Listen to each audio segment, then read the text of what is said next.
I arrived at my parents' house 3 days before Christmas to help with preparations. I was carrying groceries from my car when I heard voices coming from the kitchen window. My mother's voice. My sister's laugh. And the words that stopped me cold: "This Christmas, we're finally going to put Claire in her place. She thinks she's so successful. Let's see how she handles being humiliated in front of the whole family." My sister giggled. I already prepared the slideshow. Every embarrassing photo from her awkward years. Every failure. Every mistake. "It's going to be perfect," my mother added, and I invited everyone.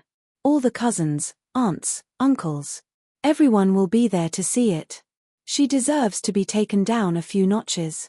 I stood there frozen, groceries in my hands, listening to my own family plan my humiliation. They had no idea I could hear them. They had no idea I was already there. And they definitely had no idea what I was about to do. Because if they wanted to give gifts that Christmas, I had a gift for them too. One they would never, ever forget. Hello everyone. My name is Claire and I want to tell you about the Christmas when my family tried to destroy me and I destroyed them right back. This is a story about revenge, justice, and what happens when you underestimate the person you've been bullying for years. I am 31 years old. I'm a successful tech entrepreneur. I started my own software company 5 years ago and it's been growing steadily. I make good money. I live in a nice apartment in the city. I'm proud of what I've built. But my family has never been proud of me. My mother always preferred my younger sister, Jessica. Jessica is 28. She's beautiful, married, works as a real estate agent. She's the golden child. Everything she does is wonderful. Everything I do is wrong or not good enough. Growing up, I was the awkward one. I had glasses and braces. I was shy. I liked computers and coding instead of parties and boys. My family thought I was weird. They made fun of me constantly. Even now, as an adult with a successful business, they still treat me like the family disappointment. At family gatherings, they ask Jessica about her life for hours. They ask me one polite question and then change the subject. Jessica shows off her designer clothes and expensive jewelry from her husband. I talk about my business and they look bored. I've learned to accept that I'll never be their favorite. But I still show up for family events. I still try. I still hope that maybe one day they'll see my value. This year, my mother called me in early December. "Claire, we're having a big Christmas celebration. The whole extended family will be there. You should come early and help us prepare. Maybe the 22nd? You can stay a few days and we can spend time together." I was surprised but pleased. My mother rarely invited me to spend extra time with her. Maybe things were changing. Maybe she was finally trying to connect with me. So I said yes. I took time off work. I drove the 4 hours to my hometown. I arrived at my parents' house on the afternoon of December 22nd. When I pulled up, I saw Jessica's car already there. I felt a small disappointment. I thought this would be one-on-one time with my mother. But okay, Jessica was there too. Fine. I grabbed the groceries I'd bought, ingredients for cookies and dishes I planned to make. I was walking toward the front door when I heard their voices coming through the kitchen window, which was cracked open for air. I wouldn't normally eavesdrop, but I heard my name. "Claire thinks she's so special with her little computer business," my mother said, her voice dripping with disdain. I froze. My sister laughed. "I know, right? She's always talking about her company like she's some kind of CEO. It's embarrassing." My mother continued, "Well, this Christmas, we're going to remind her where she really stands in this family. She needs to be humbled." My heart started pounding. What were they talking about? Jessica said excitedly, "I spent all week gathering photos. Remember her awkward phase? The acne, the braces, the terrible haircut. I found all of them. I made a slideshow set to embarrassing music.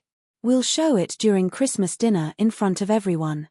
My mother clapped her hands. "Perfect. And I'll make a toast beforehand. Something about how we all have different levels of success in the family, and that's okay. Really emphasize that Claire is doing fine with her little hobby business. Make sure everyone understands she's not actually successful. Jessica added, and David will help. David is Jessica's husband. I asked him to prepare some jokes about Claire being single and living alone with her computers. You know, gentle teasing that makes her look pathetic. They both laughed. My mother said, "This is going to be wonderful. Claire has been getting too confident lately. She needs to remember her place. She's not Jessica. She never will be. And everyone will see that on Christmas." I stood there in complete shock.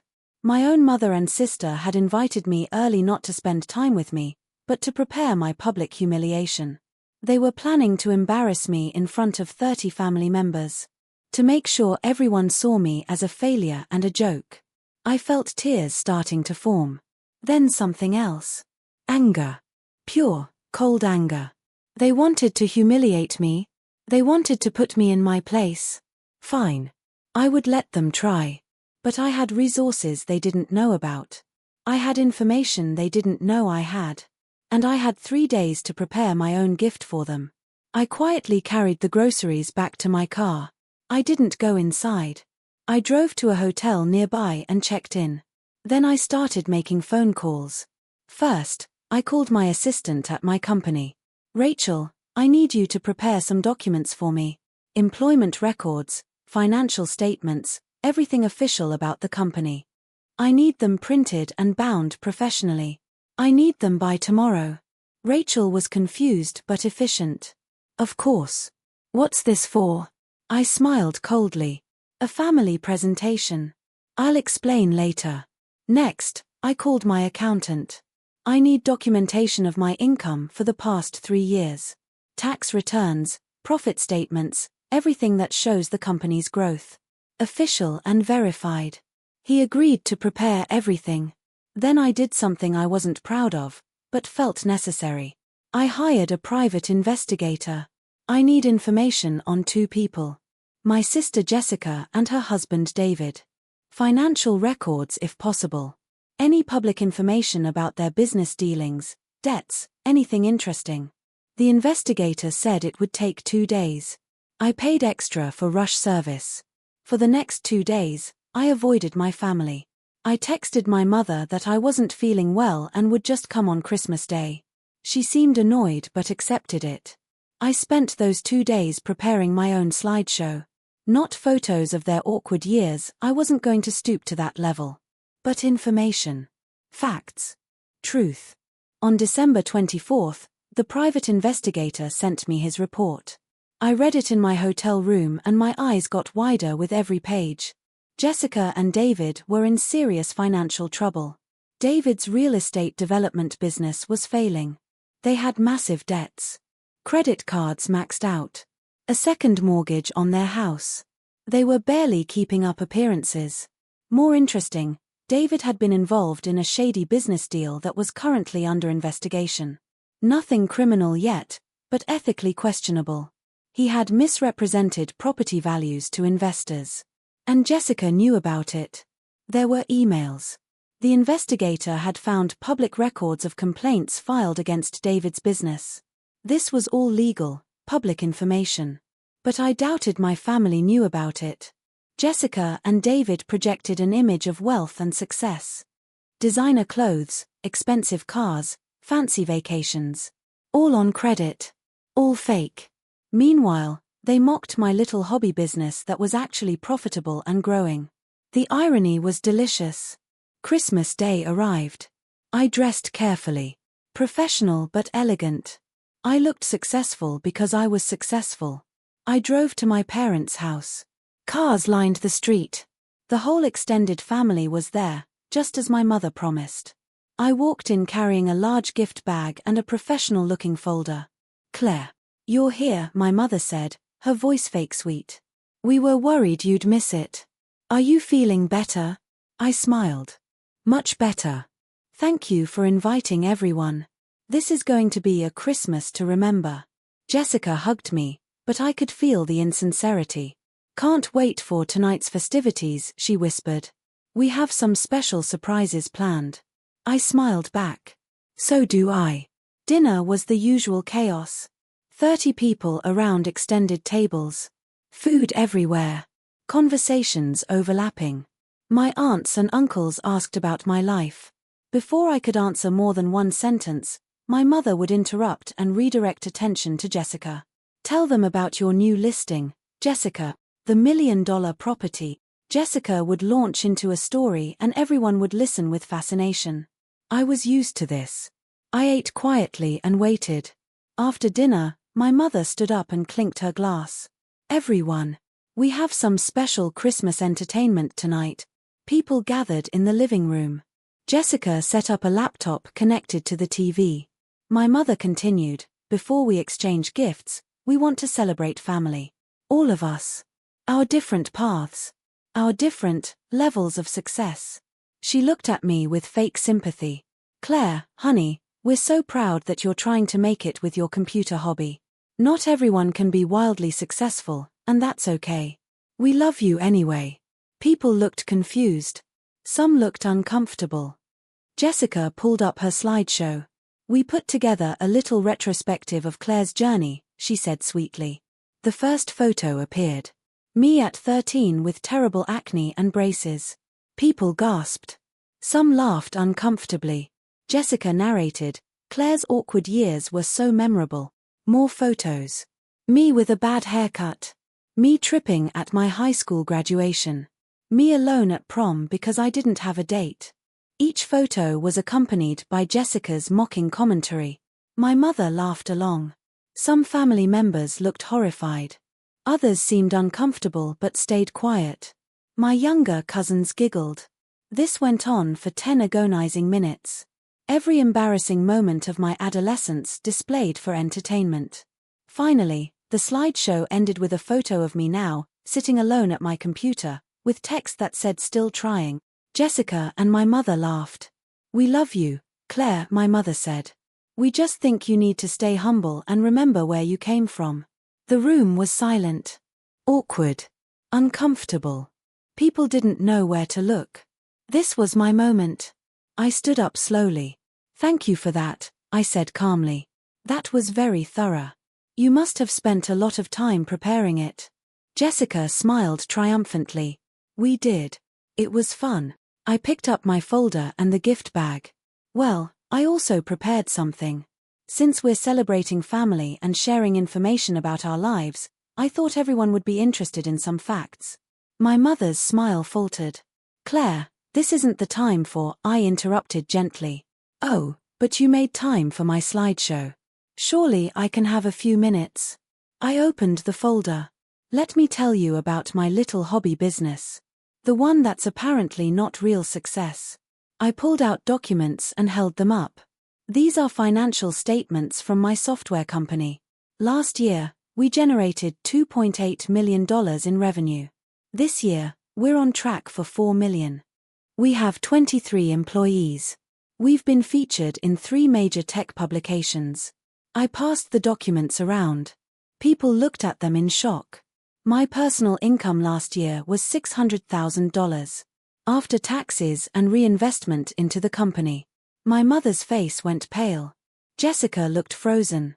I continued, I own my apartment outright. No mortgage. I have no debt. My retirement accounts are fully funded. I donate to charity regularly. This hobby has given me financial independence and security. I pulled out more papers. But let's talk about real success. Since we're sharing.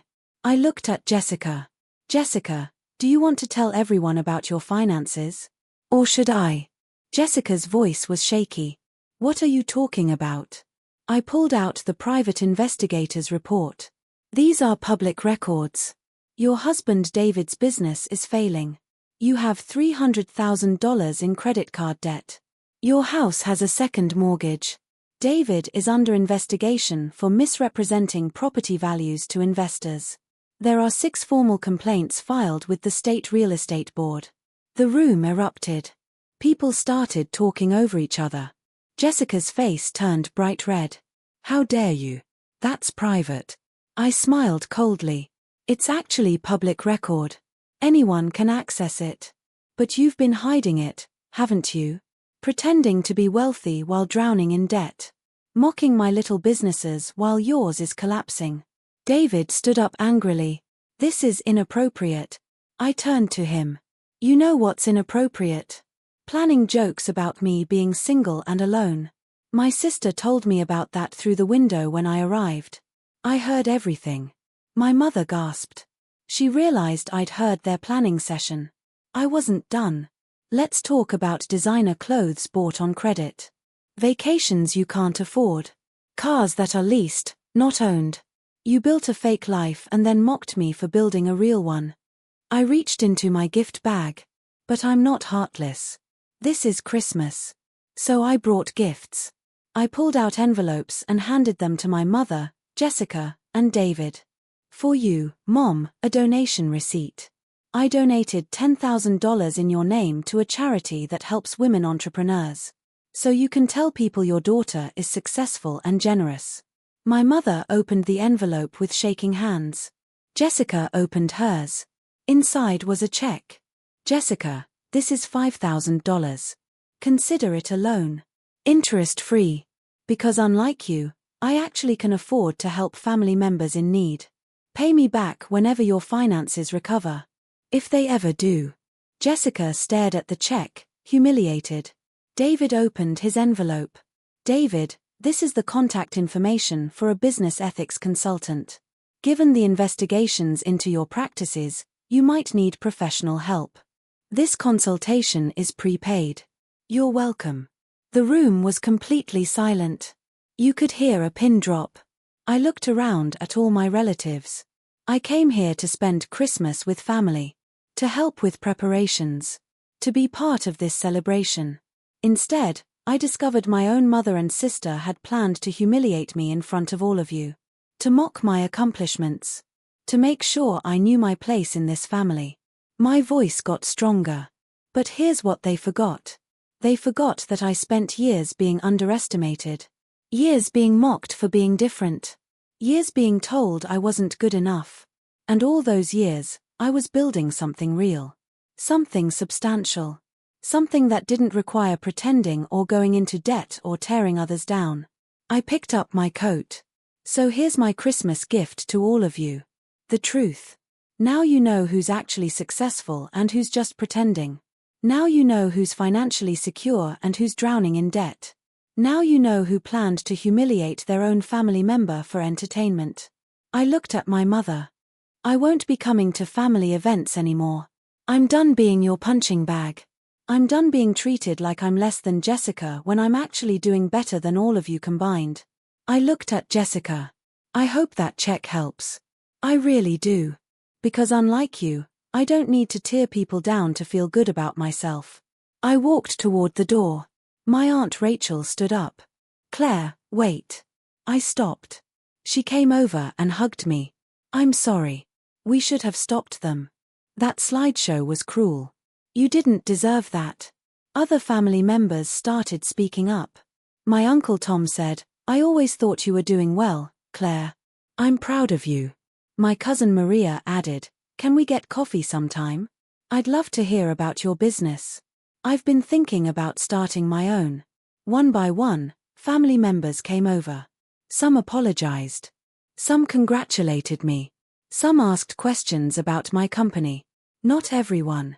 Some people stayed seated, uncomfortable. Some sided with my mother and Jessica. But more people than I expected supported me. My mother tried to speak. Claire, this is ridiculous. We were just having fun. You're being too sensitive. I looked at her coldly. If that was fun for you, you need therapy.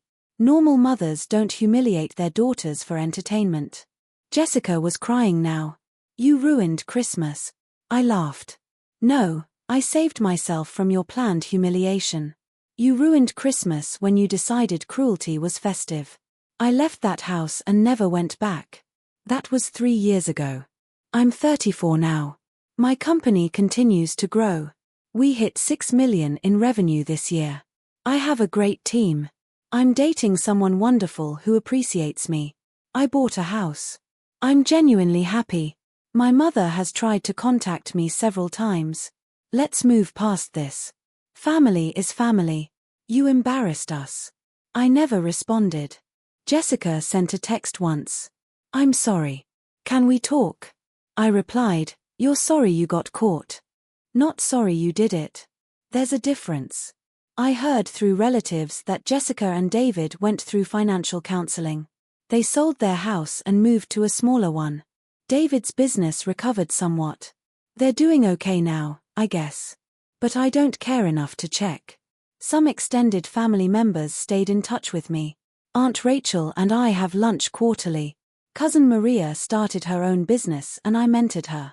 Uncle Tom invites me to his family events, without my mother or sister. I have family. Just not the one I was born into. I learned important lessons from that Christmas. I learned that people who need to humiliate others are deeply insecure. I learned that success is the best response to mockery. I learned that walking away from toxic people is healthy, even when they're family. I learned that revenge doesn't have to be cruel. Sometimes it's just truth. And I learned that I'm worth more than they could ever understand. That Christmas, they planned to give me humiliation. Instead, I gave them reality. They wanted me to know my place. I showed them theirs. They thought they were teaching me a lesson. I taught them one instead. If you're being bullied by family members who underestimate you, remember this: let them underestimate you. Build your success quietly. And when they try to tear you down, respond with facts. Not anger. Not insults. Just truth.